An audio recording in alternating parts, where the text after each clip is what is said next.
that looks awesome. I love the way it torques. Oh, yeah, maybe that's the other solution. It just has to be done manually. Oh, no, that's better. Do that. Okay, leave that.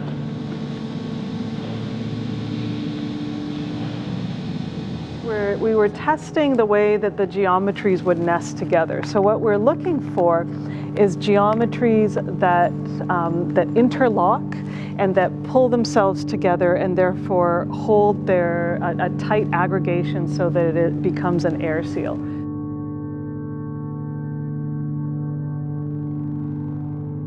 It's a research project into deep, environmentally responsive building skins that are able to adapt to changes in temperature, to environment, and communicate with humans all through the use of air.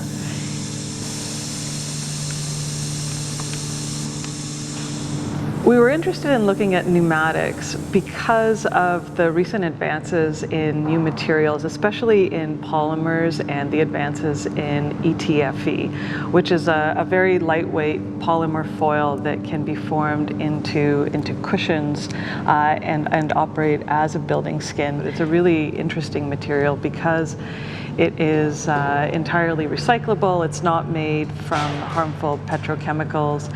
And also it has a kind of fraction of the weight and an embodied energy of glass. ETFE cushions are fundamentally pressurized membranes containing volumes of air, and the air is functioning as a kind of thermal insulation. The film's capacity to allow for light transmittance recommends ETFE cushions over existing insulated glass units, not only as a result of the kind of reduced embodied energy in the system, but also because of the much thicker insulating dimensions of the cushions. However, many of the systems at the moment still rely on the same kind of mullion-based structures to contain those cushions in larger fields.